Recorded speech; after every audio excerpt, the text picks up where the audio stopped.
واحدة من نفس واحدة وخلق منها زوجها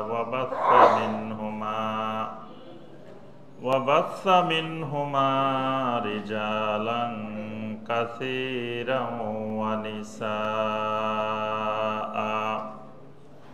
واتقوا الله الذي تساءلون به والأرحام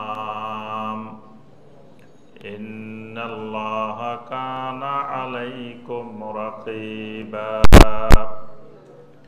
يا أيها الذين آمنوا اتقوا الله وقولوا قولا سديدا يصلح لكم أعمالكم ويغفر لكم ذنوبكم ومن يطع الله ورسوله فقد فاز فوزا عظيما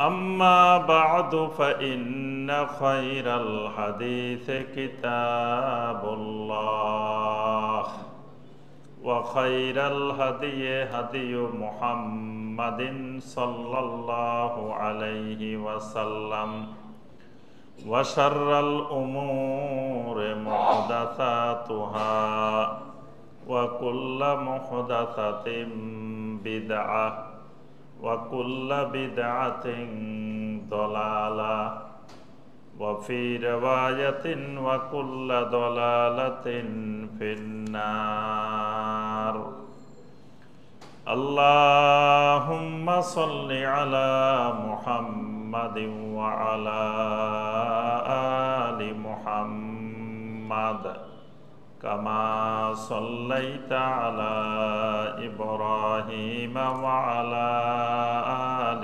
إبراهيم إنك حميد مجيد اللهم بارك على محمد وعلى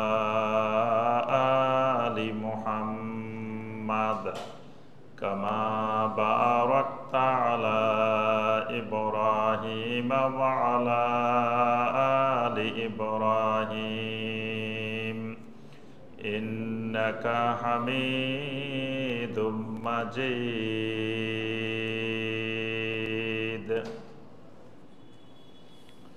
ঢাকা মহানগরীর শান্তিনগর এলাকায় অবস্থিত মসজিদ আস-সিদ্দিক রাদিয়াল্লাহু তাআলা আনহু কমপ্লেক্স কর্তৃক আয়োজিত আজকের এই জিকিরের মাজলিস দ্বীনি হালাকায় অনলাইন এবং অফলাইনের মাধ্যমে উপস্থিত সম্মানিত দর্শক শ্রোতা, দিনদার মুসলিম ভাই এবং বোনেরা, আল্লাহ রব্বুল আলমিনের দরবারে কোটি কোটি শুকরিয়া যে মহান রব্বুল আলমিন আমাদেরকে সলাতুল মাগরিব বা জামাত আদায় করার পরে আল্লাহ রব্বুল আলমিনের ঘরে বসে আল্লাহ সুবহানাহু ওয়া তাআলার দ্বীন সম্পর্কে গুরুত্বপূর্ণ কিছু আলোচনা করার এবং শোনার তৌফিক দিয়েছেন। সে মহান রব্বুল আলমিনের শুকর আদায় করি, সকলে বলি আলহামদুলিল্লাহ। সম্মানিত ভাই ও বোনেরা, অত্র মসজিদে আমাদের হালাকায় ধারাবাহিকভাবে যে কিতাবটি থেকে আমরা আলোচনা করছি, কিতাবটির নাম হলো দুরুসুল আম, অর্থাৎ গুরুত্বপূর্ণ কিছু দার্স, যেই দার্সগুলো বিশ্ববরেণ্য উলামায়ে কেরাম পেশ করেছিলেন, সেই দার্সগুলোকে এখানে একত্রিত করে আমাদের সামনে বাছাই করে গুরুত্বপূর্ণ দার্সগুলোকে এখানে এই কিতাবটির মধ্যে একত্রিত করা হয়েছে।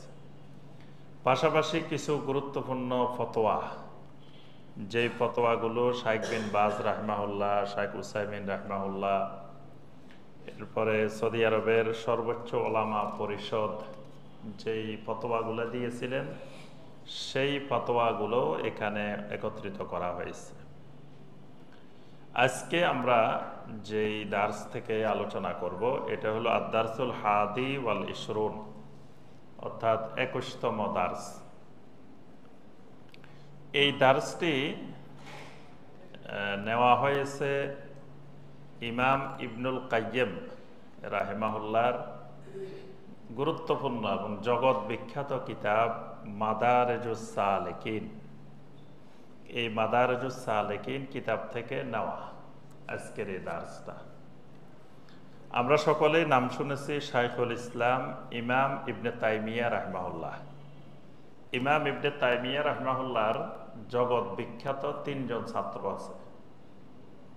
এই 3 জন ছাত্রের কিতাব না পড়লে কেউ আলেম হতে পারে না। হানাফি, শাফি, মালিকি, হাম্বলি, আহলে হাদিস, সালাফি যাই হোক না কেন, এই 3 জন আলেমের কিতাব পড়া লাগেই। এই 3 জনের কিতাবগুলো পৃথিবীর এমন কোনো ইউনিভার্সিটি, বিশ্ববিখ্যাত কোনো ইউনিভার্সিটি নাই যেখানে তাদের কিতাবগুলো সিলেবাস নাই, পাঠ্য নাই, পড়ানো হয় না। ইসলাম সম্পর্কে, দিন সম্পর্কে জানতে হইলেই এদেরকে পড়তে হবে, এদের কিতাবগুলো জানা লাগবে। একজন ইমাম ইবনে কাসির রাহিমাহুল্লাহ। ইমাম ইবনে কাসিরের অনেক কিতাব, তন্মধ্যে জগৎ বিখ্যাত 2টা কিতাব। একটা তাফসিরে ইবনে কাসির। এত তাফসির, 1400 বছরে সারা পৃথিবীতে কত তাফসির লেখা হয়েছে, কিন্তু কেউ যদি বলে যে আমাকে একটা তাফসিরের নাম বলেন যে তাফসিরটা পড়লে আমি বিশুদ্ধভাবে আকীদাতান, মানহাজান, রাওয়ায়াতান, দেরায়াতান সব দিক থেকে আমি আল্লাহর কোরআনটা বুঝতে পারবো, এরকম একটা নাম বলেন, এর বেশি বলিয়েন না। একটা বলতে গেলে 1 নম্বরে নাম আসবে তাফসিরে ইবনে কাসির। ওনার আরেকটা কিতাব আছে, সেটা হলো ইতিহাসের কিতাব। সেটা কি আল বেদায়া ওয়ান নিহায়া। এটাও জগৎ বিখ্যাত একটা ইতিহাসের কিতাব। ইমাম ইবনে তাইমিয়া রাহিমাহুল্লাহর আরেকজন ছাত্র হইল আপনার ইমাম ইবনুল কাইয়্যিম রাহিমাহুল্লাহ। তার কিছু কিতাব আছে জগৎ বিখ্যাত কিতাব, পৃথিবীর সব জায়গায় সব দেশে পড়ানো হয়। তার মধ্যে একটা হলো জাদুল মাআদ। জাদুল মাআদ বাংলাদেশের আলিয়া, কওমি যত রকমের মাদ্রাসা আছে সব মাদ্রাসায় এটা সিলেবাস করে। জাদুল মাআদ ইমাম ইবনুল কাইয়্যিম রাহিমাহুল্লাহ। তার কিতাব ইলামুল মুআক্কিঈন, সিগনেচারকারীকে যা জানতে হবে। কিতাবের নাম হলো সিগনেচারকারীকে, স্বাক্ষরকারীকে যা জানা লাগবে। স্বাক্ষরকারীকে ফতোয়াদাতা, মুফতি। মুফতি হইতে হইলে এই জিনিসগুলো জানা লাগবে, এরকম একটা কিতাব আছে। ওনার এই কিতাব না পড়ে মুফতি হওয়া যায় না। ইলামুল মুআক্কিঈন ইমাম ইবনুল কাইয়্যিম রাহিমাহুল্লাহর কিতাব। তারপরে তার আরেকটা জগৎ বিখ্যাত কিতাব এই মাদারেজুস সালেকিন। সালেক হইতে হইলে মানে আল্লাহর কাছে পৌঁছতে হইলে, আল্লাহর মুকাররাবিন হইতে হইলে, আল্লাহর নিকটবর্তী হইতে হইলে এই রাস্তা অতিক্রম করার জন্য যেই সিঁড়ি, যেই পথ বেয়ে উঠতে হবে, এটা হলো মাদারেজুস সালেকিন। তো আমাদের এই ভারতীয় উপমহাদেশে এটার জন্য একটা রাস্তা বানাইছে। মানে নবী সাল্লাল্লাহু আলাইহি সাল্লামের রাস্তা বাদ দিয়ে ওরা নিজেরা রাস্তা বানাইছে। এটার নাম দিয়েছে তরিকত, মারেফত, হাকিকত নাম দিয়ে আল্লাহ পাওয়ার রাস্তা। আবার শরীয়তকে বাদ দিয়ে বানাইছে এগুলো, যে শরীয়ত লাগে না। প্রথমে শরীয়তে ডুববে, আস্তে আস্তে শরীয়ত থেকে বের হয়ে যাবে। এটা হলো শয়তানের কৌশল, যে শরীয়ত থেকে বের করে শয়তানের দোস্ত বানায়। আর বাংলাদেশের, ইন্ডিয়ার, পাকিস্তানের মানুষ মনে করে আল্লাহর ওলি হয়েছে, আসলে শয়তানের দোস্ত হয়েছে। কারণ শরীয়ত থেকে বের হয়ে কোনোদিন আল্লাহর ওলি হতে পারবে না। আল্লাহ পাক স্পষ্ট করে বলছেন, সুম্মা জাআলনাকা আলা শারিআতিম মিনাল আমরি ফাত্তাবিহা। ও নবী, আমি আপনার জন্য একটা শরীয়তের রাস্তা ঠিক করে দিছি, একটা শরিয়া ঠিক করে দিছি, ফাত্তাবিহা, একমাত্র এই শরীয়তের অনুসরণ করেন। শরীয়তের বাইরে অনুসরণ করে আল্লাহ পাওয়া যাবে না, শয়তানের দোস্ত হওয়া যাবে। তো এই ভারতীয় উপমহাদেশ জুড়ে এই তরিকতের নামে, হাকিকতের নামে, মারফতের নামে অনেক রাস্তা যেগুলো শরীয়তের সাথে অনুমোদিত না। তো এরকম রাস্তাগুলো দিয়ে আল্লাহ পাওয়া না। ইমাম ইবনুল কাইয়্যিম এই কিতাবের মধ্যে বর্ণনা করছেন, আল্লাহকে পাইতে হইলে শরীয়ত দিয়ে পাইতে হবে। তো শরীয়ত দিয়ে কেমনে পাইবেন, এটার বর্ণনা হলো এই মাদারিজুস সালিকিন। আরেকজন স্টুডেন্ট আছে ইমাম আজ-যাহাবি, ইমাম আজ-যাহাবি রাহিমাহুল্লাহ। তার জগৎ বিখ্যাত কিতাব সিয়ারু আলামিন নুবালা, সিয়ারু আলামিন নুবালা। মুহাদ্দিস হইতে হইলে এই কিতাব পড়া ছাড়া সে মুহাদ্দিস হইতে পারে না। সিয়ারু আলামিন নুবালা হইল সাহাবায়ে কেরামদের জীবনী। তো ওনার এই জীবনীর মতো জীবনী কেউ লিখতে পারে নাই, এই সিয়ারু আলামিন নুবালা। ইমাম আজ-যাহাবি রাহমাহুল্লাহর আরো অনেক কিতাব আছে।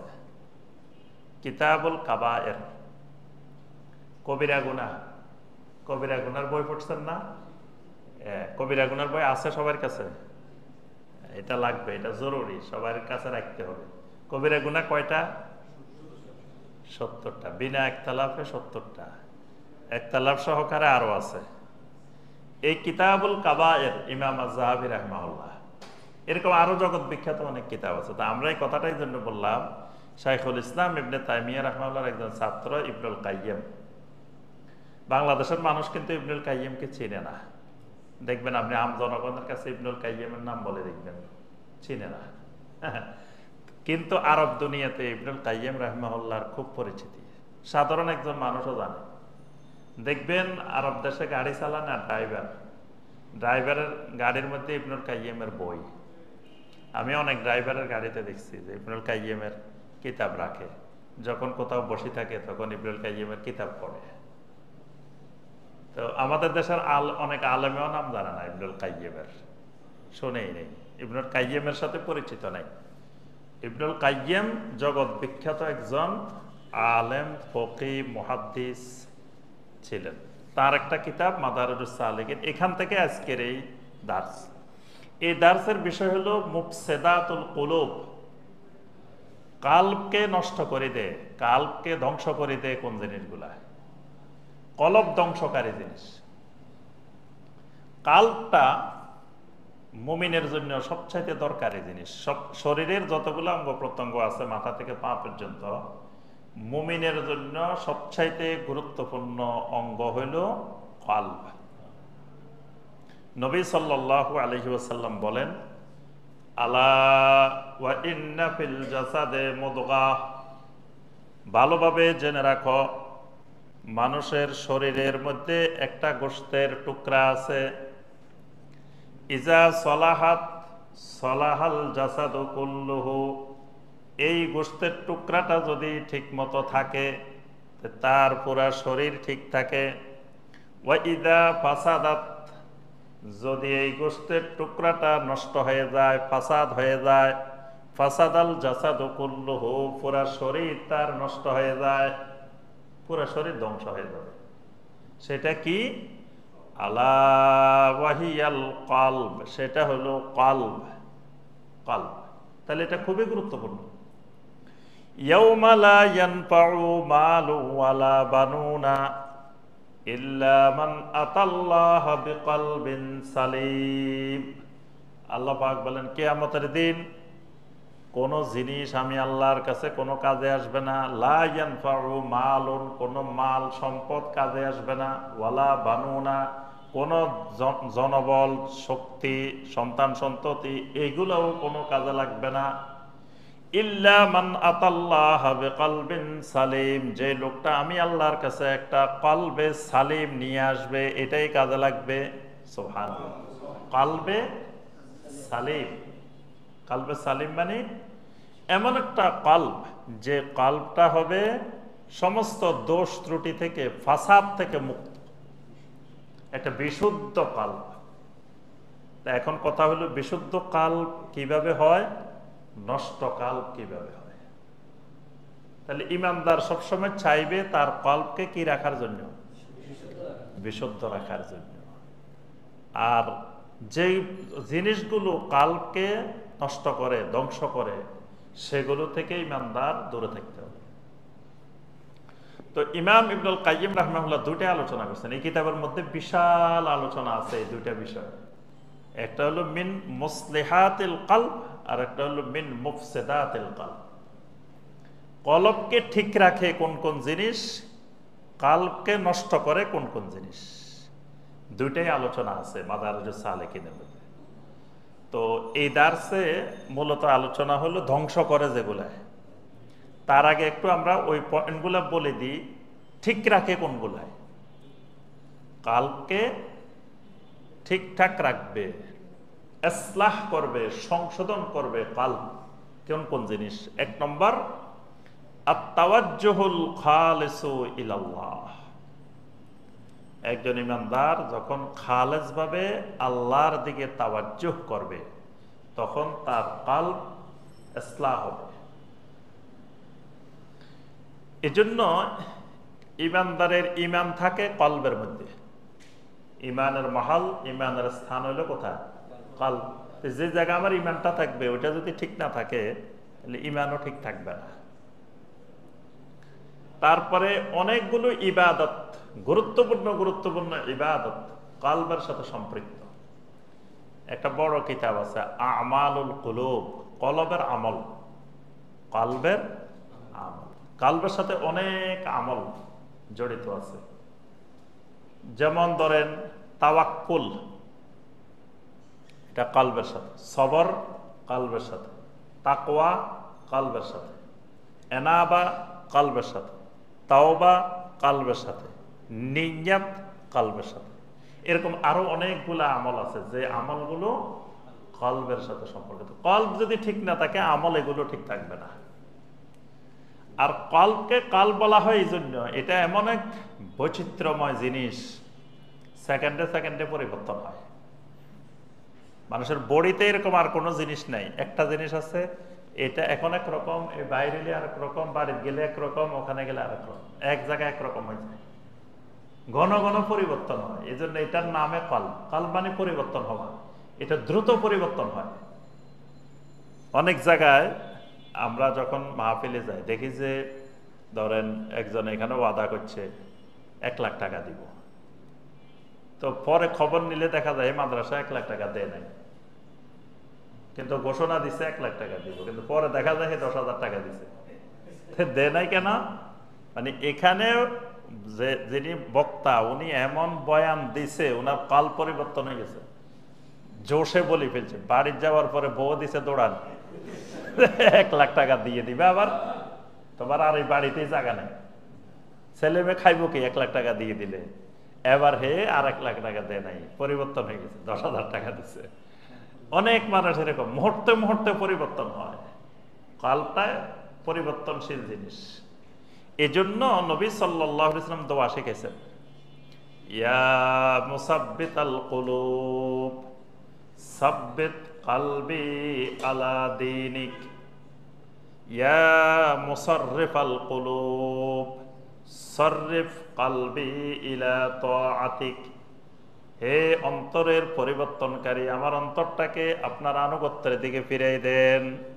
হে কলবের সাবেতকারী, আমার অন্তরটাকে আপনার দ্বীনের উপরে সাবেত রাখেন। দোয়া করতে হবে আল্লাহর কাছে, না হয় এটা সাবেত থাকে না, এটা পরিবর্তন হয়ে যায়। তো একজন ইমানদার যদি খালেসভাবে আল্লাহ অভিমুখী হয়ে যায়, এটা ইসলাহ হবে। তখন বাহাইসুলা ইয়াকুনু কালবুহু মুতাআল্লিকান ইল্লা বিরাব্বিহি ওয়া মাবুদিহি, তখন ওই ইমানদার তার কলব শুধু তার রব, তার মাবুদ কেন্দ্রিক পরিচালিত হবে। এটা হলো 1 নম্বর ইসলাহের জন্য। 1 নম্বরে কি হইতে হবে, কি বলছে বলেন তো দেখি? কলবকে ইসলাহ করতে হলে 1 নম্বর কাজ কি? খালেস ভাবে আল্লাহ অভিমুখী হওয়া। 1 নম্বর কাজ কি? এটা মুখস্থ রাখতে হবে, খালেস ভাবে আল্লাহ অভিমুখী হওয়া। 2 নম্বর কাজ আল আমালুস সালিহা, বেশি বেশি আমলে সালেহ করতে হবে। আমলে সালেহ করলে কলব ইসলাহ হবে, কলব সংশোধন হবে। এবং আয-যাহিরা ওয়াল বাতিনা, আমলে সালেহ গেলে প্রকাশ্যগুলো না, গোপনীয়গুলো করতে হবে। খালি মসজিদে আসে নামাজ পড়বেন, বাসায় গেলে আর নামাজ পড়বেন না, এটা বলে কলব ইসলাহ হবে না। তার অর্থ হলো আপনি মানুষে দেখলে পড়েন, মানুষে দেখলে আর না দেখলে আর পড়েন না। তো এজন্য প্রত্যেকটা ইবাদত মানুষের সামনেও করতে হবে, মানুষের ছাড়া গোপনেও করতে হবে। এই যেটা সুন্নত নফল সব ভাষায় পড়তে হইব, ফরজ নামাজ মসজিদে পড়তে হবে। কিছু সাদাকা যেমন যাকাত এগুলো প্রকাশ্যে, আবার গোপন গুলা অপ্রকাশ্যে, গোপনে গোপনে করতে হবে। কিছু জিকির আজকাল মানুষের সামনে, যেমন ফরজ সালাতের পরে জিকির করবেন, এগুলা সবাই সামনে করবেন, কিন্তু আবার বাসায় গিয়ে গোপনে গোপনে আল্লাহর জিকির করতে হবে। এভাবে প্রকাশ্যে গোপনে যখন আমল করবেন তখন আপনার কলব ইসলাহ হবে, সংশোধন হবে। 3 নম্বর যিকরুল্লাহি আযজা ওয়া জাল ওয়া কিরাআতুল কুরআন, সার্বক্ষণিক বেশি বেশি আল্লাহর জিকির। আর আল্লাহর জিকিরের মধ্যে সেরা আল্লাহর জিকির কিরাআতুল কুরআন, কোরআন তেলাওয়াত করা। কোরআন তেলাওয়াত করতে হবে বেশি বেশি। তেলাওয়াতের পরে কোরআনে কারিমের সাথে তাদাব্বুর, তাফাক্কুর করতে হবে। মানে আমার আল্লাহ এখানে কি বলছেন এটা বোঝার চেষ্টা করতে হবে, এটা নিয়ে কতক্ষণ ফিকির করতে হবে, চিন্তা করতে হবে, তাহলে আপনার কলব ইসলাহ হবে। 4 নম্বর মুজালাসাতুস সালিহিন আল্লাযীনা ইয়াযকুরুনাল্লাহ আযজা ওয়া জাল, যেই আল্লাহর বান্দারা সবসময় আল্লাহর জিকিরের মধ্যে থাকে, ওই আল্লাহর বান্দাদের সাথে উঠা বসা করতে হবে। আমি আমার কলবকে ইসলাহ করতে চাই, উঠা বসা করে খারাপ লোকের সাথে, তাহলে কলব ইসলাহ হবে না। কলব ইসলাহ হইতে হইলে সূরা আল কাহাফের 28 নম্বর আয়াত, ওয়াসবির নাফসাকা মাআল্লাযীনা ইয়াদউনা রাব্বাহুম বিল গাদাতি ওয়াল আশিয়্যি ইউরিদুনা ওয়াজহা। আল্লাহ পাক বলেন সব সময় তুমি ওই মানুষগুলার সাথে নিজেকে আটকায় রাখো, ওই মানুষগুলার সাথে উঠা বসা করো যেই মানুষগুলো সকাল সন্ধ্যা একনিষ্ঠভাবে তার রব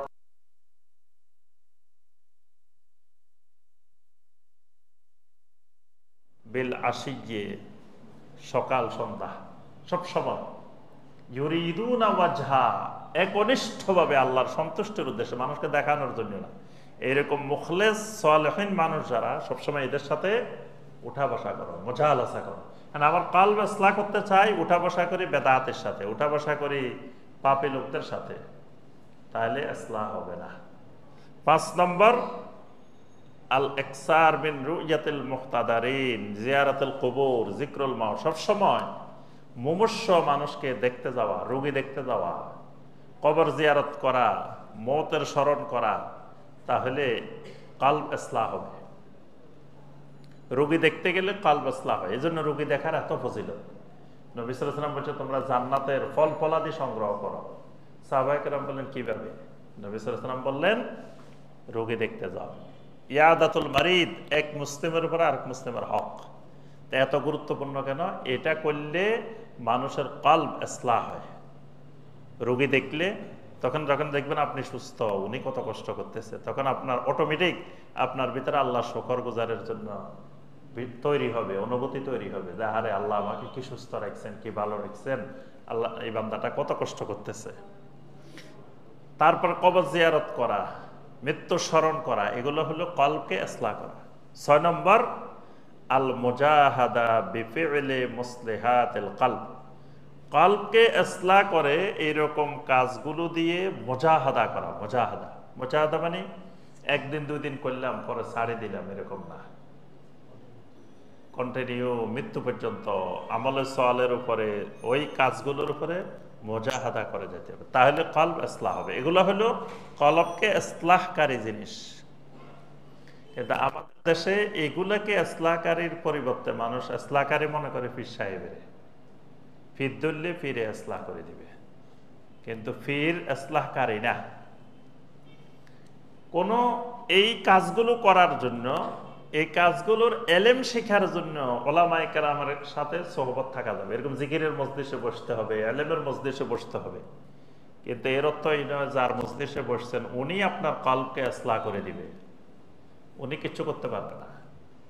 উনি আপনাকে এলেম বা পদ্ধতি বিষয়গুলো আপনাকে তালিম দিতে পারবে, কিন্তু উনি ইসলাহ করতে পারবে না। এটা খেয়াল রাখতে হবে। এগুলা হলো কলবের ইসলাহকারী। এবার আসেন কলবকে ধ্বংসকারী। ফাসাদ, ওয়াইদা ফাসাদাল জাসাদ, ওয়াইদা ফাসাদাল কলব ফাসাদাল জাসাদু কুল্লু। কলব যদি ফাসাদ হয়ে যায় সমস্ত শরীর ফাসাদ হয়ে যায়। তো ফাসাদ করে, নষ্ট করে কোন কোন জিনিস? এখানে ইমাম ইবনুল কাইয়্যিম রাহিমাহুল্লাহ কয়েকটি গুরুত্বপূর্ণ জিনিসের কথা উল্লেখ করেছেন, বেশি উল্লেখ করেন নাই। 1 নম্বর, আত-তাআল্লুকু বিগাইরিল্লাহি তাবারাকা ওয়া তাআলা। আল্লাহ ছাড়া গায়রুল্লাহর সাথে তাআল্লুক, গায়রুল্লাহর সাথে তাআল্লুক করা, গায়রুল্লাহর সাথে সম্পৃক্ত বেশি হওয়া, গায়রুল্লাহর সাথে সবসময় উঠা বসা, গায়রুল্লাহ কেন্দ্রিক মহাব্বা, গায়রুল্লাহ কেন্দ্রিক এতাআহ আনুগত্য, এইগুলো বান্দার কলবকে নষ্ট করে দেয়। এজন্য বান্দা যখন আল্লাহ ছাড়া অন্য দিকে তাআল্লুক করে, আল্লাহ তখন বান্দাকে ওগুলোর উপরে ছেড়ে দেয়। এজন্য নবী সাল্লাল্লাহু আলাইহি ওয়াসাল্লাম বলেছেন, কেউ যদি তাবিজের দিকে ঝুঁকে পড়ে তাহলে আল্লাহ সুবহানাহু ওয়া তাআলা তাকে তাবিজের দিকেই ঠেলে দেন। মানে আল্লাহ রাব্বুল আলামিন তার দায়িত্ব আর নেন না। যেহেতু বান্দা অন্য জিনিসের দিকে ঝুঁকে পড়েছে, তা আল্লাহ রাব্বুল আলামিন বান্দাকে ওই দিকেই ঠেলে দেন, বুককে লাইলেই ওই দিকেই তাকে ঠেলে দেন। এজন্য যে একবার এই তাবিজের দিকে ঢুকছে হে আর বাইরেতে পারে না। দেখবেন হে আর জীবনে বাইরেতে পারবে না, হে সমস্যাও জীবনে আর যাবে না, তাবিজ থেকে আর বাইরে হইতে পারবে না। কারণ সে এটার মধ্যে ঢুকছে, আল্লাহ তাকে এদিকে ঠেলে দিচ্ছে। দেখবেন যে একবার তাবিজ ব্যবহার করছে, আপনি ওই মানুষটার দিকে খেয়াল করে দেখবেন এই আর বাইরেতে পারত না, মৃত্যু পর্যন্ত তাবিজের পিছে দৌড়াইবে। খালি কোন জায়গায় কে তাবিজ দেয়, কোন জায়গার তাবিজে কাজ বেশি, সে এই খবরের মধ্যে দৌড়াদৌড়ির মধ্যে থাকে। আর এটার পিছনে টাকা খরচ করে, খালি টাকা খরচ করে। আর কিছু বাটপার আছে এই তাবিজের ব্যবসায়ী, এরা এদেরকে বিভিন্ন ধরনের প্রলোভন দেখায়, এটা করে দিবে, এটা করে দিবে, এটা করে দিবে। তো বান্দা যখন ওই দিকে যায় আল্লাহ তাকে ওই দিকে ঠেলে দেয়। ঠিক এইভাবে বান্দা গায়রুল্লাহর দিকে যখন সম্পৃক্ত হয় তা আল্লাহ তাকে গায়রুল্লাহর দিকেই সম্পৃক্ত করে দেন। এজন্য আর গায়রুল্লাহর দিকে সম্পৃক্ত হইলেই বান্দার কলব নষ্ট হয়ে যাবে, এটা বান্দার কলবকে নষ্ট করে দিবে। এজন্য বান্দা সবসময় আল্লাহর সাথে তাআল্লুক রাখার চেষ্টা করবে। আল্লাহর সাথে তাআল্লুক কিভাবে রাখবে? নবী সাল্লাল্লাহু আলাইহি ওয়াসাল্লাম হাদিসের মধ্যে বলেন, 7 ব্যক্তিকে আল্লাহ রাব্বুল আলামিন আরশে আজিমের নিচে স্থান দিবেন, যেদিন আল্লাহর আরশের ছায়া ছাড়া আর কোনো ছায়া থাকবে না। তোর মধ্যে একজন হলো মুআল্লাকুন কালবুহু বিল মাসাজিদ, যার কলব, যার অন্তর মসজিদের সাথে তাআল্লুক থাকে, মসজিদের সাথে আটকানো থাকে। তো মসজিদের সাথে তাআল্লুক করা মানে আল্লাহর সাথে তাআল্লুক করা। তো মসজিদের সাথে তাআল্লুক মানে কি? ধরেন মসজিদে মাগরিবের সালাত আদায় করছে, তো মাগরিবের পরে কোনো কারণে বাইরে গেছে, কিন্তু তার কান খাড়া হয়ে রয়েছে মসজিদের দিকে, তার মন খাড়া হয়ে রয়েছে আবার আমাকে আসার সময় যাওয়া লাগবে। আবার এসা পড়ছে, তার মসজিদের দিকে তার কান, তার মন, তার প্রাণ, তার সব খেয়াল যে ফজরের জামাত আমাকে ধরতে হবে, ফজরের জামাত এতটায়, ওই সূচি, ওই টার্গেট করে আমাকে ঘুমাইতে হবে, ঘুম থেকে উঠতে হবে, সব প্রস্তুতি নিতে হবে। তাহলে তার কার্যক্রম মসজিদের সাথে তাআল্লুক। এই বান্দা মসজিদের সাথে তাআল্লুক করবে, এটা আল্লাহর সাথে তাআল্লুক হবে। বান্দা এলমের সাথে তাআল্লুক করবে, এটা আল্লাহর সাথে তাআল্লুক হবে। এলেম থেকে বান্দা যখন দূরে সরে যাবে, গায়রুল্লাহর দিকে বান্দার তাআল্লুক বেড়ে যাবে। এই যে আমাদের দেশে মানুষ গায়রুল্লাহর সাথে এত তাআল্লুক কেন? তার অর্থ এলেম থেকে মানুষ দূরে সরে গেছে। এলেম চর্চা, এলেমের মাজলিস, এলেমের সাথে আগ্রহ, এগুলো বান্দার মধ্যে, মানুষের মধ্যে নাই। এই কারণে মানুষ গায়রুল্লাহর প্রতি তাআল্লুক বেড়ে গেছে। এজন্য এলেম এমন এক জিনিস, কেউ এলেমের উদ্দেশ্যে বের হইলে আল্লাহ পাক তার জন্য জান্নাতের রাস্তাকে সহজ করে দেন। সুবহানাল্লাহ। নবী সাল্লাল্লাহু আলাইহি ওয়াসাল্লাম বলেন, যে ব্যক্তি এলেমের উদ্দেশ্যে বের হয়েছে, একমাত্র এলেম শিখার উদ্দেশ্যে, এলেম পাওয়ার উদ্দেশ্যে বের হয়েছে, সাহহালাল্লাহু লাহু বিহি তরিকান ইলাল জান্নাহ, আল্লাহ রাব্বুল আলামিন তার জন্য জান্নাতের রাস্তাকে সহজ করে দেন। সুবহানাল্লাহ। কেন জান্নাতের রাস্তা সহজ করেন?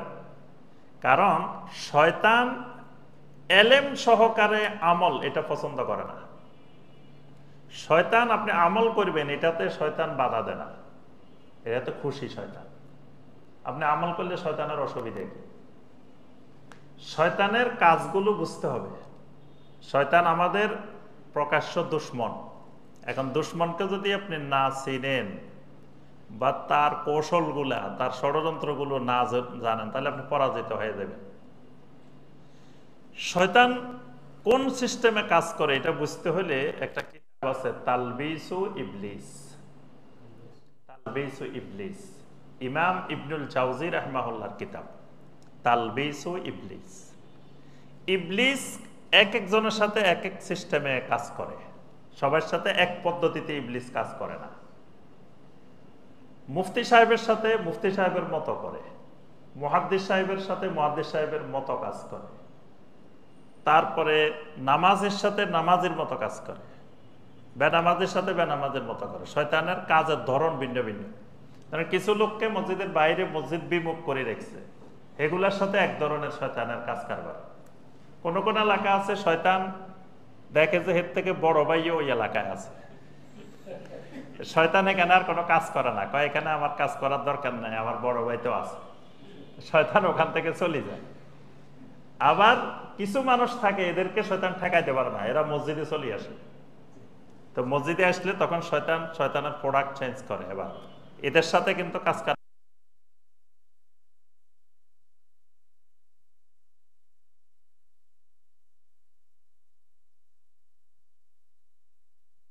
শয়তান ওই কৌশলগুলা জানে কেমনে কবুল হবে না, তার ইমানটা নষ্ট করে দেয়, আকীদাটা নষ্ট করে দেয়, শিকট কাটিয়ে দেয়। এরপরে কয় তুমি আমল করো, কোনো অসুবিধা নেই, আমলের পিছে পড়ে থাকো, এটা তো অসুবিধা নেই, কারণ তোমার আমল আল্লাহর কাছে কবুল হবে না। যেই জিনিসগুলা আমল বিনষ্টকারী, শয়তান ওই কাজগুলা করি সে চলে যায়। এই জন্য বান্দা যখন আপনার গায়রুল্লাহ অভিমুখী হয়, তো শয়তান বান্দাকে মেন যে কাজটা করে এলেম বিমুখ করে রাখে। আমল করো কোনো অসুবিধা নেই, কিন্তু এলেম সহকারে আমল করা যাবে না। কারণ এলেমবিহীন আমল করলে শয়তান তাকে দোস্ত বানাইতে পারে, সহজে দোস্ত বানাইতে পারে। এলেম সহকারে আমল করলে শয়তান তারে দোস্ত বানাইতে পারে না। ওই তালবিসু ইবলিসের মধ্যে ইবনুল জাওজি রাহিমাহুল্লাহ অনেক সুন্দর সুন্দর অনেক ঘটনা লিখছেন। উনি ওখানে একটা ঘটনা লিখছেন যে এক লোক এলেম ছাড়া আমল করা শুরু করে দিছে, অনেক আমল করে, সারা রাত তাহাজ্জুদ পড়ে, তারপরে এটা করে এটা করে, কিন্তু এলেম কালাম নাই, এলেমবিহীন। তো কয়দিন এরকম আমল করছে, করার পরে শয়তান কয় দোস্ত একজন পাইছি। তো উনি একদিন কবরস্থানের পাশ দিয়ে হেঁটে যাচ্ছে, তো শয়তান একটা ভাঙ্গা কবরে ঢুকছে, ঢুকি কবরের ভিতর থেকে সালাম দিচ্ছে, আসসালামু আলাইকুম আল্লাহর ওলি, কেমন আছেন? শয়তান কবরের ভিতর থেকে সালাম দিয়ে কথা বলতেছে।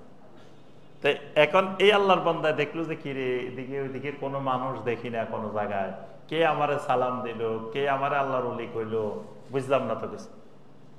কতক্ষণ পরে লোকটা কয়, দেখো আমি যে আমল করা শুরু করছি, আমি বেলায়েতের রাস্তায় অনেক দূর আগাই গেছি, আল্লাহর ওলি হয়ে গেছি, মরা মানুষও আমার সাথে এখন কথা কয়। কবরস্থান দিয়ে যাইতেছি, কবরের মরা মানুষ আমার সাথে কথা কইতেছে, তাহলে আমার ওলি বেলায়েত কোন পর্যায়ে পৌঁছে গেছে? আসলে তো মরা মানুষ কথা কয় নাই, কথা বলছে কে? শয়তানের এলেম নাই, এ তো বুঝে নাই কে কথা কইছে। কারণ কবর থেকে কোনোদিন মরা মানুষ কথা বলবে না, যদি বলতো তাহলে সাহাবায়ে কেরামদের সাথে কথা বলতো, কারণ সাহাবায়ে কেরামেরা নিশ্চিতভাবে আল্লাহর ওলি ছিলেন, কোনো সন্দেহ নাই।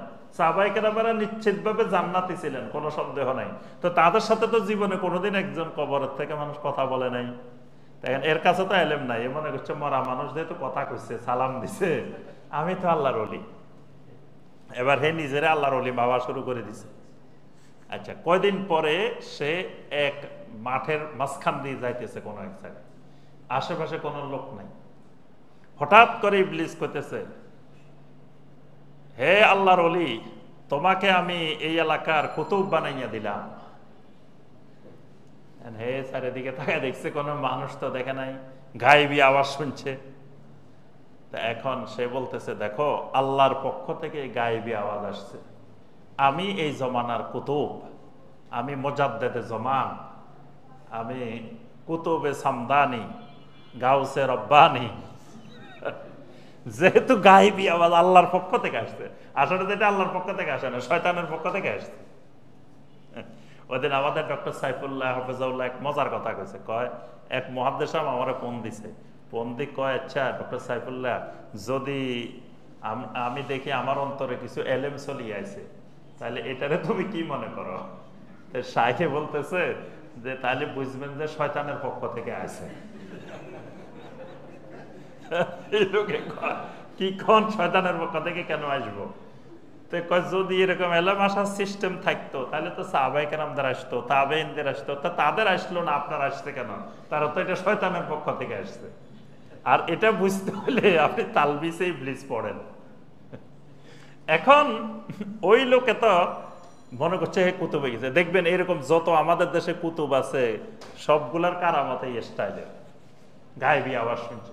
তো গায়েবী আওয়াজ আসবো কেন? গায়েবী আওয়াজ আসে মানে শয়তানের আওয়াজ আসছে, শয়তান আওয়াজ দিচ্ছে, কিন্তু এলেমবিহীন আমল। এই জন্য শয়তান চায় না যে কেউ এলেম শিখে আমল করুক। এই জন্য ইমাম বুখারী রাহমাহুল্লাহ বাবের শিরোনাম দিচ্ছেন বুখারী শরীফে, যে বুখারী শরীফে একটা বাবই আছে, বাবুল ইলমে কাবলাল কাউলে ওয়াল আমল। কথা বলার আগে, আমল করার আগে এলেমের অধ্যায়। মানে কথা বলতে হলে তুমি কোনো কিছু আগে এলেম লাগবে, আমল করতে হলে আগে এলেম লাগবে। কিন্তু শয়তান চায় না এলেম লাগবে না। এই জন্য দেখবেন এলেম থেকে মানুষ সবসময় দূরে। এলেমের মজলিসে মানুষ বসে না। এখানে যদি কিচ্ছা কাহিনী হইতো, হাসি তামাশা হইতো, গান গাইতাম, দেখতেন এখানে মসজিদ আর সিদ্দিকে জায়গা হইতো না। কিন্তু এখানে ফিউর খালি এলমি কথা হবে, গানও হবে না, কিচ্ছা কাহিনীও হবে না, নাচানাচির জিকিরও হবে না। এটা মানুষ নাই এলেমের মজলিসে, কারণ এটা শয়তানের মূল কাজ। এলেমের মজলিস থেকে, এলেম থেকে মানুষকে দূরে সরানো। এজন্য এলেমের সাথে যুগে যুগেও মানুষ থাকে নাই, এখনো নাই, কিয়ামত পর্যন্ত থাকবে না। এটাই নিয়ম। এলেমের জায়গায় মানুষ কমে পাওয়া যাবে, কারণ শয়তান কখনো চায় না মানুষ এলেম সহকারে আমল করুক। তাহলে আল্লাহর সাথে তাআল্লুক করতে হলে এলেম লাগবে, এলেম না হয় তাআল্লুক হবে না। তাআল্লুক করতেন যাবেন আল্লাহর সাথে, হয়ে যাবে শয়তানের সাথে। আপনি মনে করতেছেন আল্লাহর ওলি হয়েছেন, আসলে আপনি শয়তানের ওলি হয়েছেন। আউলিয়া উল্লাহ না হয়ে আউলিয়া শয়তান হয়ে বসে আছে। এজন্য কালকে নষ্ট করার এক নম্বর জিনিস আত-তাআল্লুকু বিগাইরিল্লাহ। দুই নম্বর যে জিনিসটা আমাদের কালকে নষ্ট করে দেয় সেটা হলো রুকুবহু বাহারুত তামান্না।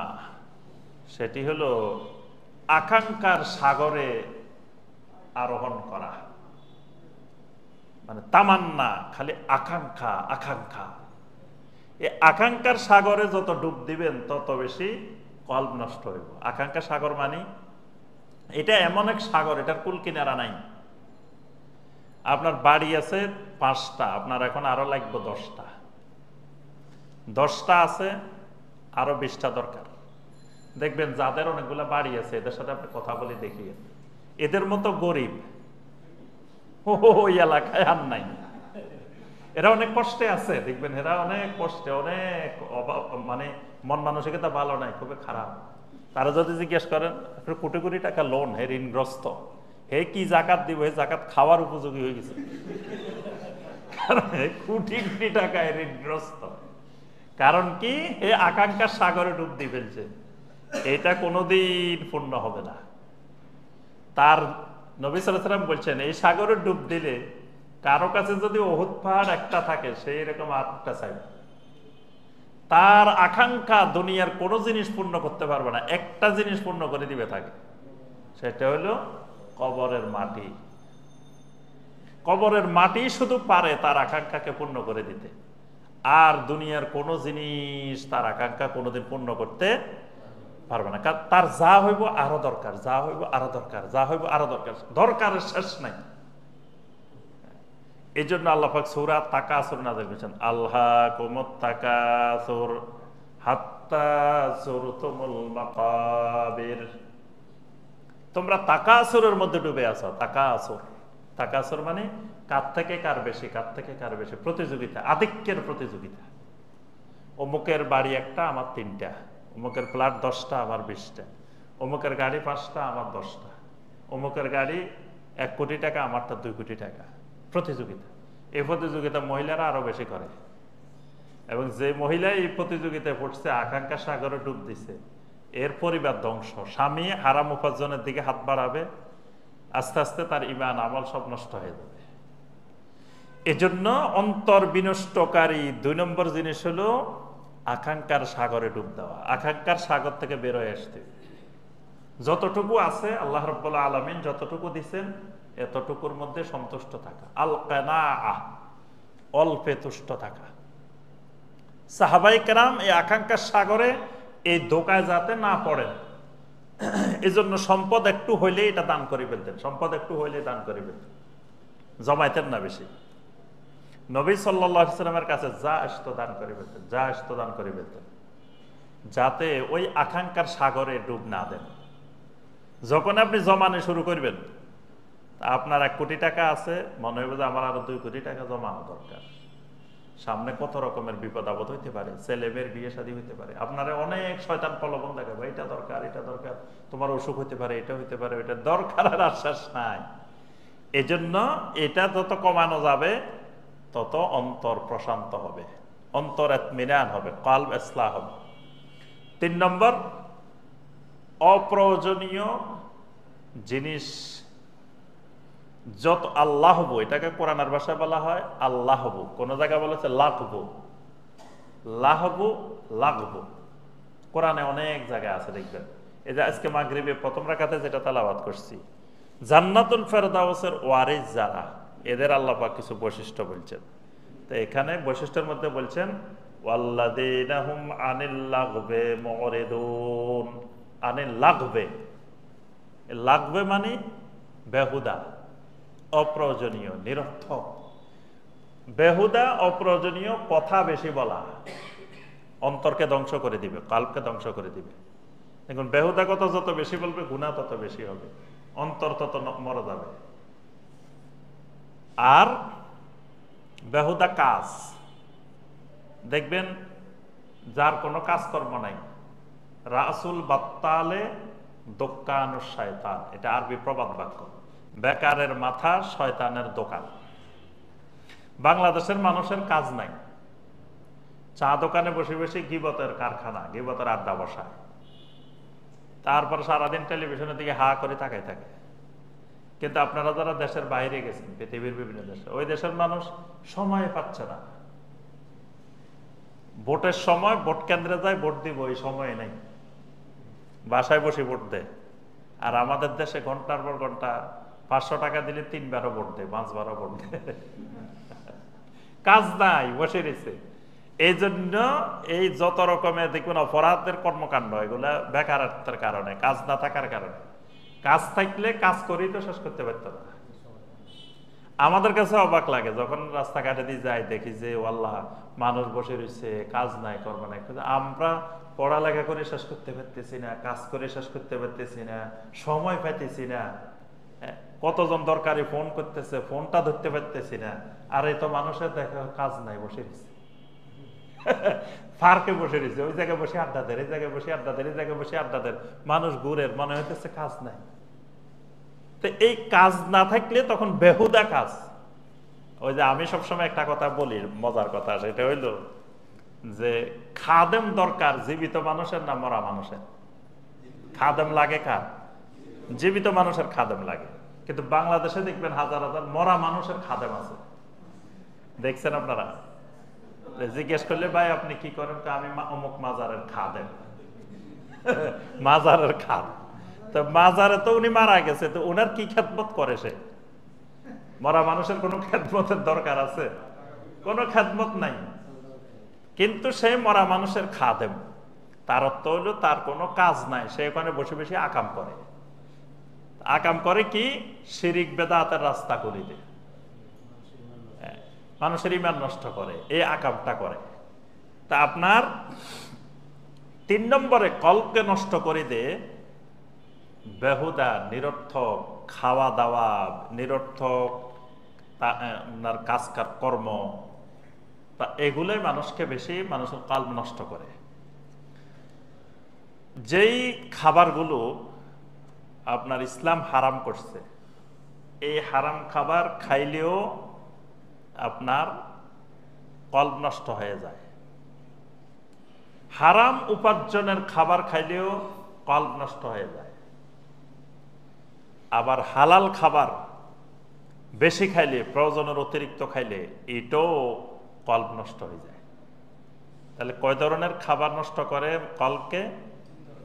3 ধরনের। একটা হলো আল্লাহ পাক হারাম করছেন, এটা খাইবেন, কলব নষ্ট হবে। আরেকটা হলো আল্লাহ পাক হালাল করছেন, কিন্তু আপনি খাইছেন হারাম উপার্জন দিয়ে। যেমন গরুর গোশত হালাল, এখন আপনি অফিসে গেছেন, যাই 10,000 টাকা ঘুষ পাইছেন, ঘুষের টাকা দিয়ে আসার সময় গরু গোশত কিনে এনেছেন, তো এই গরু গোশত খাইছেন, কলব নষ্ট হবে। এই জন্য হারাম উপার্জনকারীর বাসায় দাওয়াতও খাওয়া যাবে না। আপনি খাইবেন, আপনারও কলব নষ্ট হবে। আমি ওই দিন ওই যে এক জায়গায় বলি এসছি, খবরদার আপনারা যারা বেনামাজি আছেন, যারা হারাম উপার্জন করেন, ভুলেও ইমাম সাহেবের কোনোদিন দাওয়াত দিয়েন না। আপনারা হারাম খান খান ভালো কথা, এটা আপনাদের বিষয়, কিন্তু ইমাম সাহেবের দাওয়াত দিয়ে খাওয়া ইমাম সাহেবের কলব নষ্ট করে দিবেন।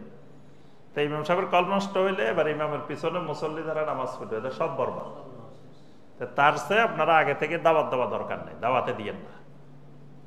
আর ইমাম সাহেবের বলে দিয়ে এসছি, আপনি কোনো বেনামাজি দাওয়াত দিলে খাইবেন না। আরাম উপার্জনকারী যদি দেখেন, স্পষ্ট জানান, খাইবেন না। আপনি বলে দিবেন না, আরে ভাই আমার সম্ভব না। তো এই যে হারাম উপার্জনের খাবার খাইলে কলব নষ্ট হবে। আরেকটা হলো হালাল খাবার, উপার্জনও হালাল, সবে হালাল, কিন্তু খাওয়ার দরকার যতটুকু আপনি বেশি বেশি খান। এই বেশি বেশি খাওয়াটাও মানুষের কলবকে নষ্ট করে এবং গাফল বানাই দেয়। বেশি খাইবেন, দেখবেন ইবাদত বন্দেগী করতে ভালো লাগবে না। এই জন্য নবী সাল্লাল্লাহু আলাইহি ওয়াসাল্লাম খাবারের যে সিস্টেম, যে সুন্নাহ পদ্ধতি ফলো করতেন, এই পদ্ধতিটা ফলো করলে দেখবেন ইবাদতে মনোযোগী হওয়া যায়, তারপরে সব ভালো লাগে। নবী সাল্লাল্লাহু আলাইহি ওয়াসাল্লাম এশার আগে খানা খাইতেন। নবী সাল্লাল্লাহু আলাইহি ওয়াসাল্লাম রাত্রের খাবার কখন খাইতেন? এশার আগে। আল আশা কাবলাল এশা, এই সূত্র মনে রাখবেন। আশা এশা, আশা হইল রাতের খাবার, এশা হইল রাতের নামাজ। খালি জবরাত জেরে বেশ কম, নিচে জের দিলে এশা হইল রাতের নামাজ, আশা হইল রাতের খাবার।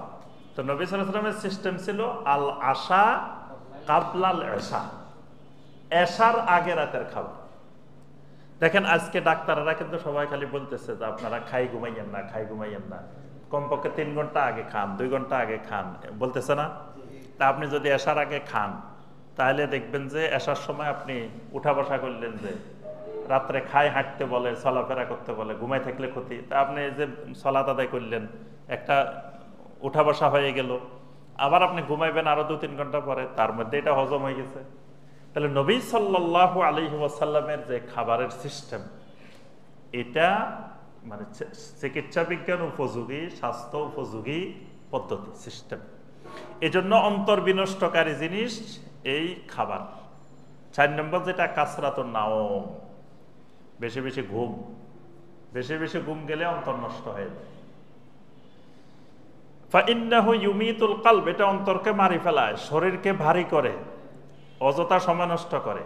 যদি আপনি 8 ঘন্টা ঘুমান, ডেইলি 8 ঘন্টা যদি ঘুমান, তা আপনার বয়স যদি 60 বছর হয়, কয় বছর ঘুমাইলেন? বয়স হয়েছে 60 বছর, ডেলি 8 ঘন্টা করে ঘুমান, তাহলে আপনি কয় বছর ঘুমাইছেন? 20 বছর ঘুমাইছেন। তা আপনার 60 বছরের মধ্যে 20 বছর চলে গেছে কেমনে? ঘুমে ঘুমে। 12 বছর চলে গেছে নাবালেগ অবস্থায়। তো 20 বছর আর 12 বছরে কত?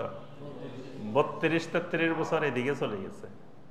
তারপরে বাকি যে সময় ধরুন অর্ধেকের বেশি চলে গেছে এই অবস্থায়, বাকি সময় তো আপনি চাকরি বাকরি দুনিয়াবি কথা, তা আল্লাহর ইবাদত কদ্দুর করছেন, এলেম শিখার জন্য কদ্দুর ব্যয় করছেন। কিন্তু কিয়ামতের ময়দানে এই সময় সম্পর্কে আল্লাহ জিজ্ঞাসাবাদ করবেন। যে 5টা প্রশ্নের জবাব দেওয়া লাগবে, সেখানে কিন্তু এলেম কতটুকু করছিলা, আমল কতটুকু করছো, সম্পদ কতটুকু অর্জন করছো, কোথায় খরচ করছো, তারপরে যৌবনকাল কেমনে ব্যয় করছো, হায়াতটা কিভাবে ব্যয় করছো, এগুলো প্রশ্নের জবাব দেওয়া লাগবে না? তাহলে বেশি ঘুমানো যাবে না। বেশি ঘুম এটা মানুষের অন্তরকে ফাসাদ করে দেয়, মুফসিদ, এটা অন্তর নষ্ট করে ফেলে। এজন্য কয়েকটা সময় ঘুম একেবারে নিষিদ্ধ। একটা হলো মাগরিব থেকে এশা, এখানে ঘুমানো যাবে। এশার আগে কোনো অবস্থা ঘুমানো, এটা নবী সাল্লাল্লাহু আলাইহি ওয়াসাল্লাম হাদিসে সরাসরি নিষেধ করে দিয়েছে। এশার আগে কোনো ঘুম নেই, কারণ এশার আগে ঘুমাইলে আপনি এশা পড়তে খুব কষ্ট হবে। আরেকটা হলো ফজরের পরে সূর্য ওঠা পর্যন্ত ঘুমানো, এটাও অপছন্দনীয়। ফজরের নামাজ পড়ি সূর্য ওঠা পর্যন্ত, এই মাঝখানে এই ঘুমটাও অপছন্দনীয়। এখানে আপনি কোরআন তালাওয়াত করবেন বা হাঁটাহাঁটি করবেন বা জিকির আজকার করবেন, যে কোনো একটা কাজ করবেন। যদি রাত্রে ঘুম কম হয়েছে, আপনার দিনে ঘুমানো দরকার, তাহলে সূর্য ওঠার পরে, এর আগে না। মাঝখানের এই ঘুমটাও নিষিদ্ধ। এটাও এখানে ইমাম ইবনুল কাইয়িম রাহিমাহুল্লাহ লিখছেন যে আন-নাওমু মা বাইনা সলাতিস সুবহি ওয়া তুলুইশ শামস, ফজরের পরে সূর্য ওঠার আগে, এই মাঝখানের ঘুমটাও অপছন্দনীয়। আর ঘুম যতটুকু দরকার শরীর সুস্থ থাকার জন্য, এর থেকে বেশি না ঘুমানো। এর থেকে বেশি ঘুমাইলে কলব নষ্ট হয়ে যাবে। তাইলে আমরা এখানে যে বিষয়গুলো পাইলাম, এই বিষয়গুলোর দ্বারা কি হয়? কলব নষ্ট হয়। আল্লাহ পাক আমাদেরকে এই বিষয়গুলো থেকে দূরে থাকা তৌফিক দান করুন। এবার আসেন কয়েকটা ফতোয়া। একটা ফতোয়া শেখ সালেহ আল ফাওজানের কাছে ফতোয়াটা জানতে চাওয়া হয়েছে, যে এটা আমাদের কাছেও মাঝে মাঝে জানতে চাওয়া হয়, অনেক জায়গায় গেলে অনেকে প্রশ্ন করে। প্রশ্নটা হলো আত-তাফাসিরু কাসীরা, যে বলছে শায়েখ পৃথিবীতে তো অনেক তাফসির আছে, তো ফামা হুয়া তাফসির আল্লাযী তানসিহু বিকিরাআতিহি, এমন একটা তাফসিরের নাম বলেন যে তাফসিরটা আমি পড়লে উপকৃত হব। কোন তাফসিরটা পড়বো, ওইটা শায়েখের কাছে জানতে চাওয়া হয়েছে। তো শায়েখের উত্তরে বলেন যে আলহামদুলিল্লাহ, আন্না তাফাসির কাসীরা, অনেক তাফসির আছে, এটা আল্লাহর নেয়ামত। তবে তাফসির 3 ধরনের আছে, আল মুতাওয়াল, মুখতাসার, কিছু আছে অনেক লম্বা, কিছু আছে সংক্ষিপ্ত, কিছু আছে মাঝামাঝি। আবার কিছু তাফসির আছে ভুল, কিছু তাফসির আছে শুদ্ধ। বিশেষ করে আকীদার ক্ষেত্রে উনি বলছেন যে কিছু তাফসিরে আকীদাগত মারাত্মক ত্রুটি আছে। যে তাফসিরে আকীদাগত ত্রুটি আছে, এগুলা কোনো অবস্থায় পড়া যাবে না। তো এখানে দেখেন, আমি একটু আগে বলছিলাম যে পৃথিবীতে যদি 1 নম্বরে একটা তাফসিরের নাম বলতে বলা হয়, যে একটাই নাম বলেন, তাহলে কোনটা বলতে হবে? এই শায়েখ এখানে বলতেছেন যে আমি আপনাকে প্রথম যে তাফসিরটার ব্যাপারে নসিহত করব, হুয়া তাফসিরু ইবনু কাসির, এটা তাফসিরে ইবনে কাসির। ফাইন্নাহু মিন আ'যামিত তাফাসির, উনি বলেন এটা তাফসিরের জগতে সবচেয়ে মহান তাফসির। ওয়া আহসানুহা, এটা সবচেয়ে সুন্দর তাফসির। তরিকাতান ওয়া মানহাজান, পদ্ধতির দিক থেকে, মানহাজের দিক থেকে এটা পৃথিবীর সেরা তাফসির।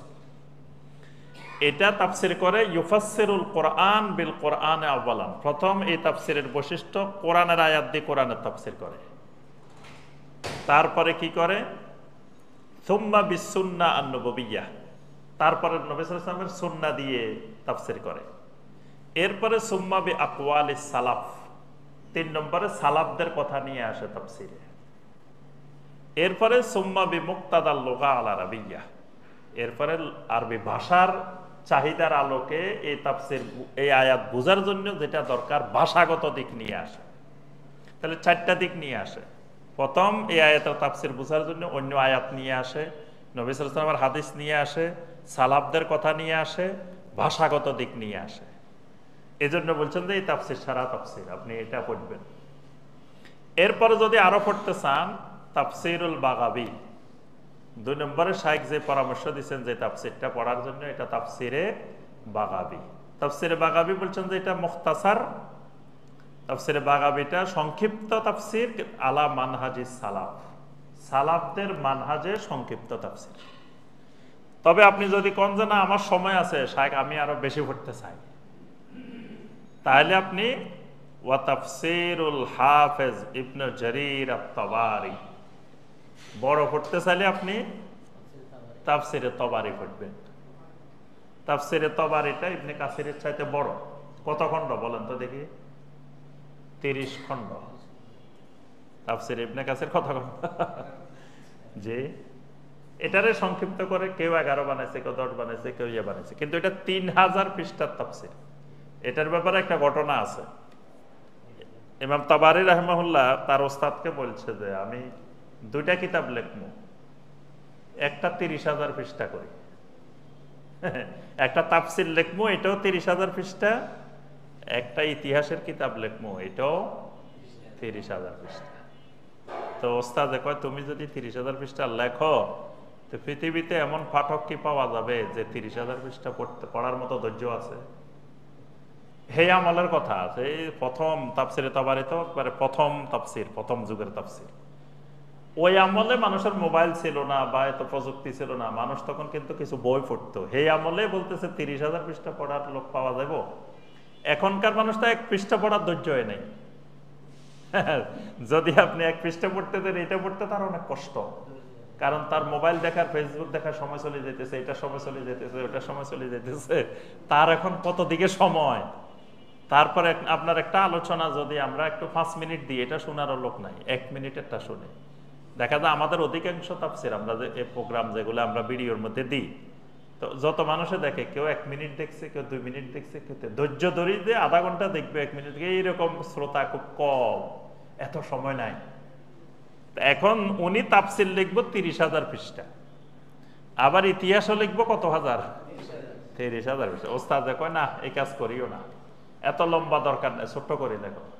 তো পরে কয়েছে ঠিক আছে, তাহলে একটা আমি তাফসিরটা 3,000 পৃষ্ঠা লিখবো, আর ওই ইতিহাসটাও 3,000 পৃষ্ঠা। এজন্য ওনার তাফসির ইবনে তাবারি যেটা, এটাও 3,000 পৃষ্ঠা। আবার তারিখে তবারি, ইতিহাসের কিতাব আছে ওনার একটা, তারিখে তবারি, তারিখে তবারিও 3,000 পৃষ্ঠা।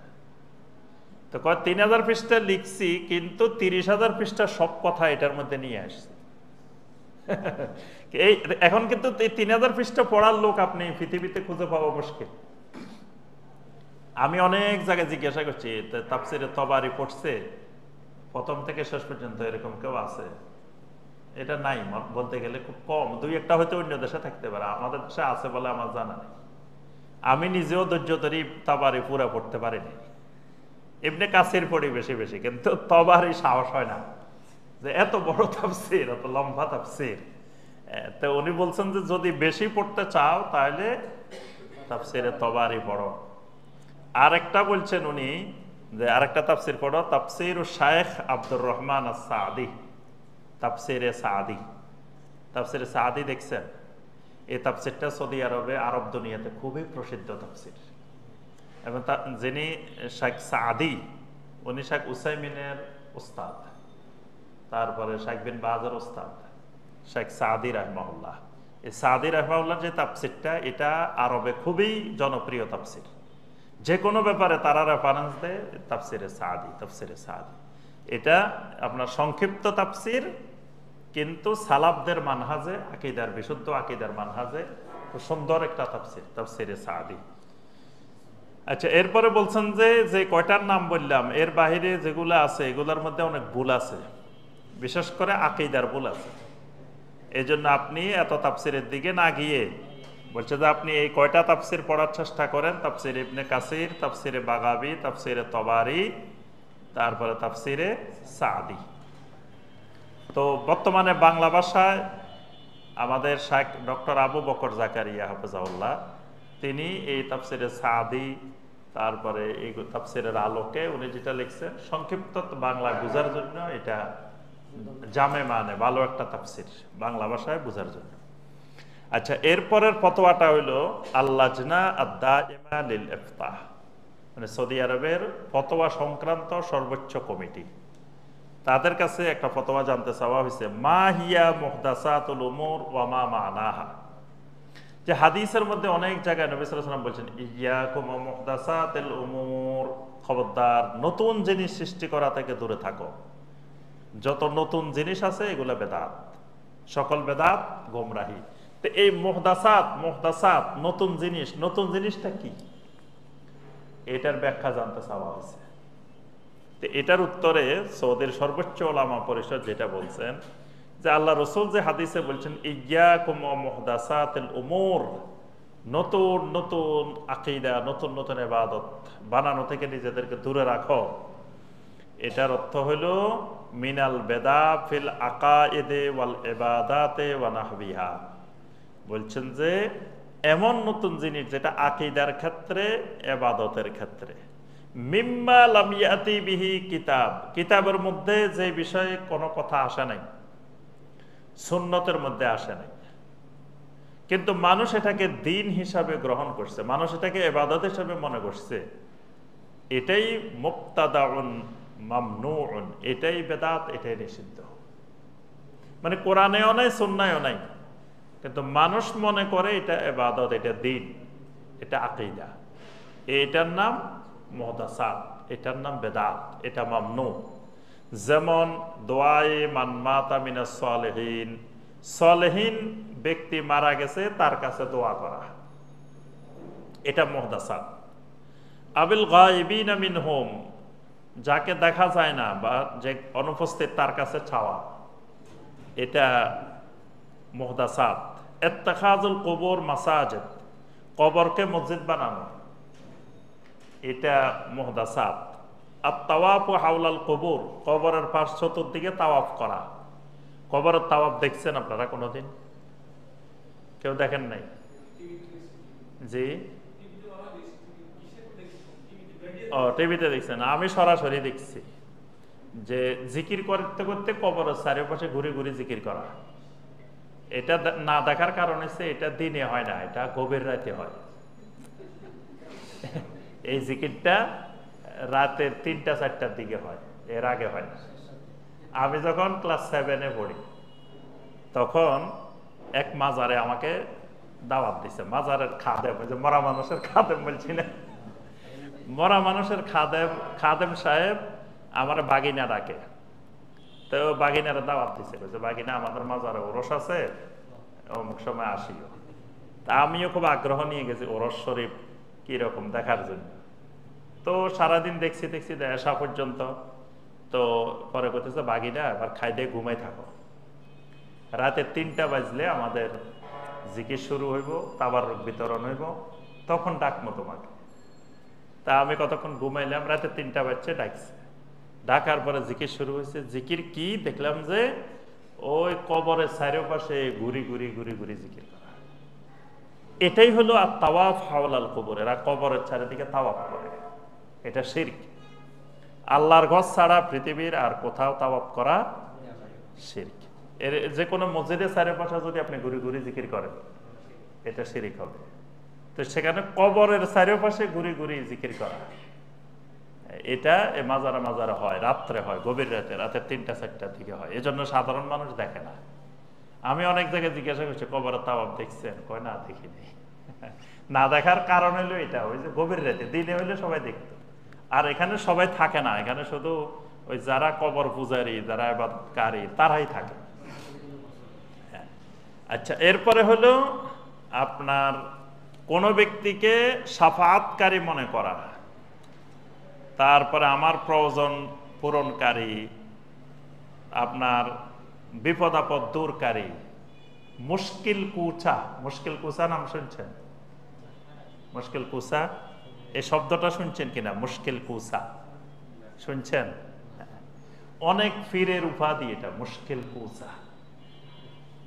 আপনার আপনাদের পাশেই এক পীর আছে, দেওয়ানবাগি না রাজারবাগ। আচ্ছা, তো ওনার উপাধিগুলা দেখিয়েন, ওনার এত উপাধি, বাংলাদেশের সব পীরের উপাধি মিলাইলেও ওনার গুলা একসাথে মিলবে না। ওনার নাম লিখতে হইলে পৃষ্ঠার শুরু থেকে শেষ পর্যন্ত ওনার উপাধি আছে। তো ওই যে একবার কুমিল্লা রোডে আপনার আছে নূরজাহান হোটেল আছে না, তো একদিন রাত্রে পীর সাহেব ওই হোটেলে থাকবে। তো পরে হোটেল বুকিং দিতে গেছে, তো পীর সাহেব ম্যানেজার করতেছে পীর সাহেবের নাম বলেন, হুজুরের নাম বলেন। তো হুজুরের নাম নেওয়া তো বেয়াদবি। হুজুরের নাম হলো সৈয়দ মোহাম্মদ দিল্লুর রহমান আল হাসানি ওয়াল হুসাইনি ওয়াল কুরাইশি মাদ্দাজিল্লুহুল আলী, এটা হলো হুজুরের নাম।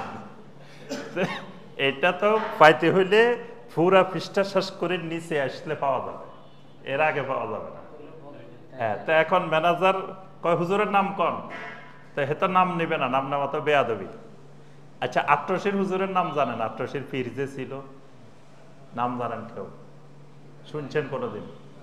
কারণ নাম নেওয়া চরম বেয়াদবি, নাম নেওয়া যায় না। এই জন্য মুরিদেরকে জিজ্ঞেস করিও, নাম বাইর করতে পারবেন না। হ্যাঁ, তো এখন হুজুরের নাম কয় না, এবার কাগজ এটা দিছে, কয় এইটা এখানে হুজুরের নাম আছে লেখেন। হে দেখেছে কিরে মুশকিল কোসা অমুক তমুক, মিয়া হোটেল ভাড়া দিছি একজনের কাছে 33 জনের 34 জনের নাম দিছেন কেন?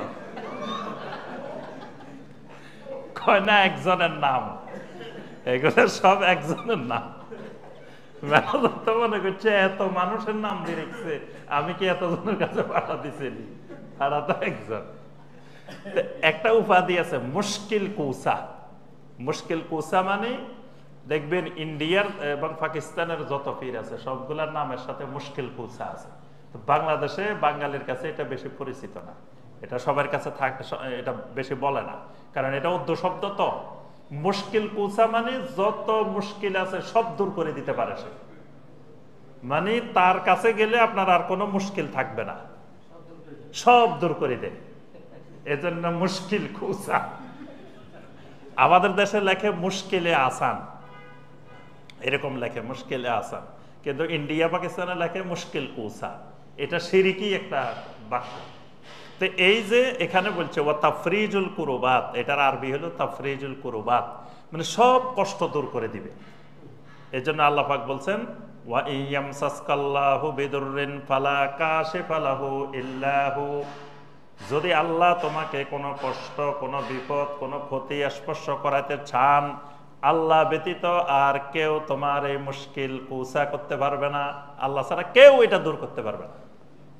যদি কেউ মনে করে মুখে দূর করতে পারবে, তখন এটা হবে শিরক।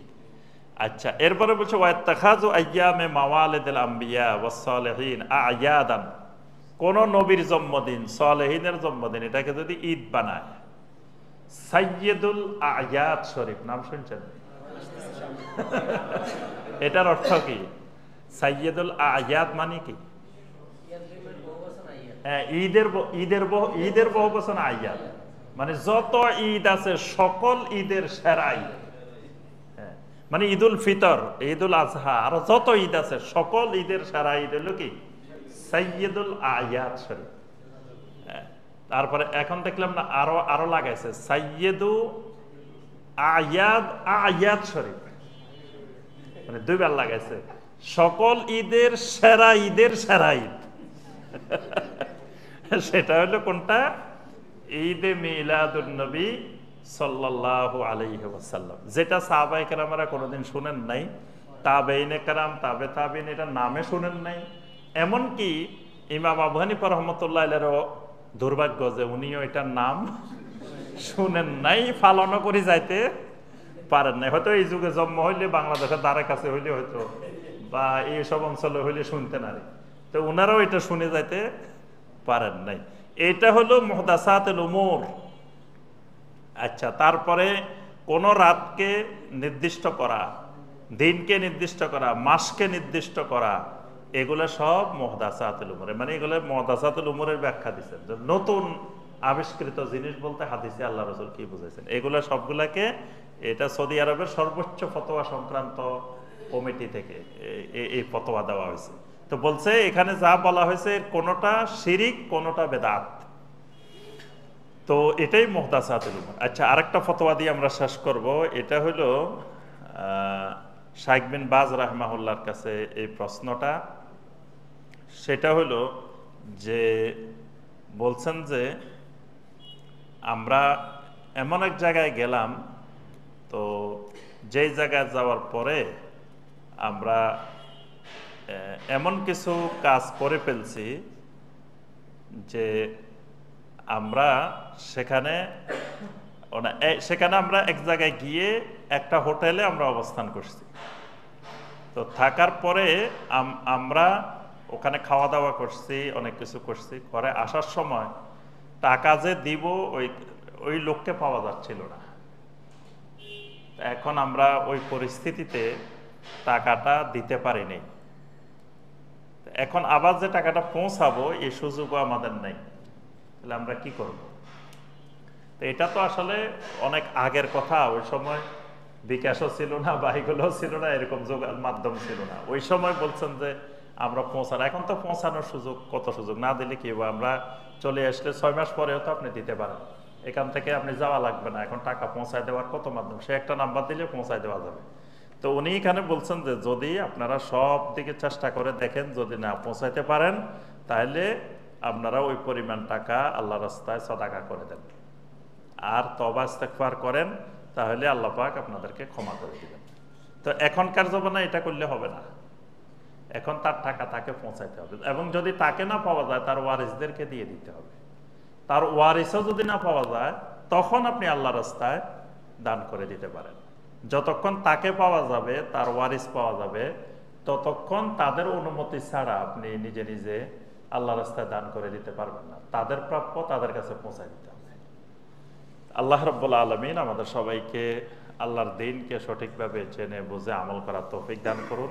আল্লাহ রাব্বুল আলামিন আমাদের আজকের এই জিকিরের মাজলিসকে কবুল ও মঞ্জুর করে নিন। আমাদের অন্তরগুলোকে আল্লাহ পাক ইসলাহ করে দিন। সকল মুফসাদাত থেকে আল্লাহ পাক আমাদের কলবগুলোকে আল্লাহ পাক হেফাজত করুন। আমাদের সবাইকে কিয়ামতের দিন কলবে সালিম নিয়ে আল্লাহর দরবারে হাজির হওয়ার আল্লাহ পাক তৌফিক দান করুন। আমিন ইয়া রাব্বাল আলামিন। সুবহানাকা আল্লাহুম্মা বিহামদিকা আশহাদু আল্লা ইলাহা ইল্লা আনতা আস্তাগফিরুকা ওয়া আতুবু ইলাইক। আসসালামু আলাইকুম ওয়া রাহমাতুল্লাহি ওয়া বারাকাতুহু।